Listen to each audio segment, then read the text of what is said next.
Retour sur l'actu nautique, ce webmag des infos de la région des Pays de la Loire, avec le plaisir cet après-midi d'avoir à nos côtés François Engoulevent.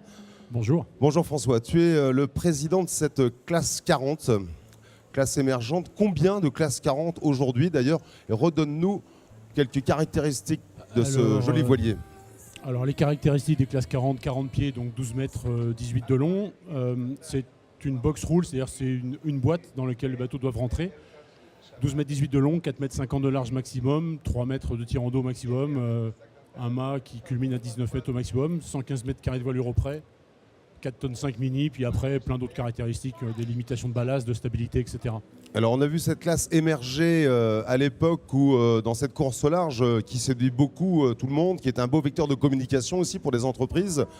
Certaines classes un peu plus hautes sont un peu inaccessibles à certains budgets de communication. L'intérêt du classe 40, c'est qu'au-delà de ce coût de conception, avec un bateau performant, on arrive aussi à amener d'autres entreprises, des PME par exemple, dans l'aventure de la course au large et de la communication et des médias.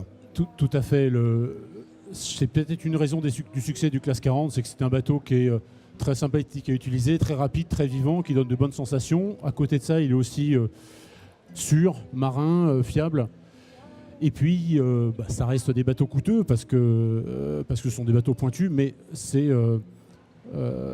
ouvre l'accès à la course au large de façon avec des budgets très réduits par rapport aux IMOCA 60, par rapport aux Multi 50, par rapport à tous ces bateaux plus grands qui nous font rêver pendant les Vendée Globe. Mais le classe 40 permet à toute une partie de cette population qui rêve devant les bateaux du Vendée Globe de pouvoir dire je peux faire une Transat Jacques Vabre, je peux faire une route du Rhum, je peux faire une Québec-Saint-Malo. Alors, revenons sur l'actualité justement nautique avec le retour de la Transat Jacques Vabre.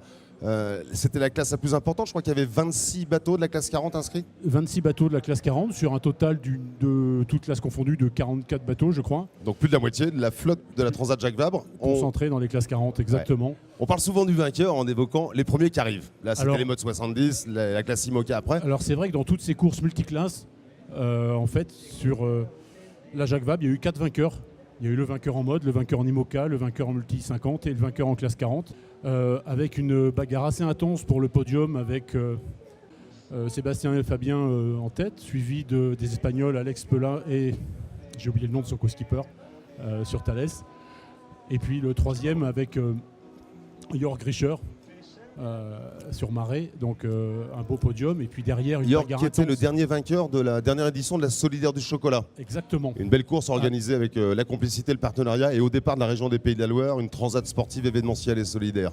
Qu'on espère revoir. Et la troisième édition est en cours d'organisation. Voilà, pour 2016, retenez la date, le printemps 2016. On en est où au niveau international? C'est vrai qu'en France, il y a beaucoup de skippers sur cette classe 40. Au niveau international, combien de classes 40 construit aujourd'hui? Combien en construction? Alors, construit aujourd'hui 133 au total, depuis le début de la classe.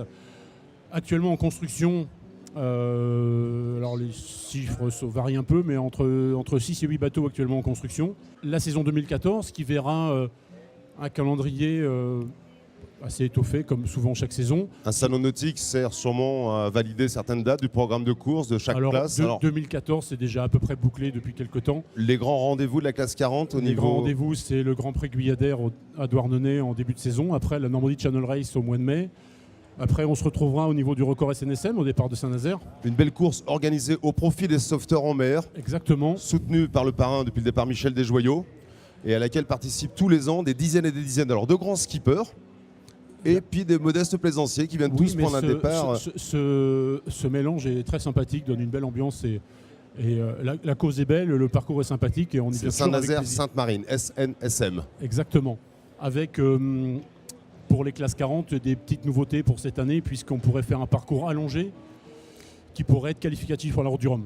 Donc alors, faire 1000 milles, un SNSM de 1000 milles pour nous. On peut en savoir un peu plus? Quel parcours? Quelle destination? Alors c'est en train d'être mis, c'est dans les tuyaux, c'est trop tôt pour être tout entériné. Allez, un scoop spécial nautique. C'est pas très dur d'imaginer. Au départ de Saint-Nazaire, en fait, on fait un grand triangle. Après, à savoir en quel sens, on ne sait pas, mais Saint-Nazaire, Espagne, Irlande, Saint-Nazaire.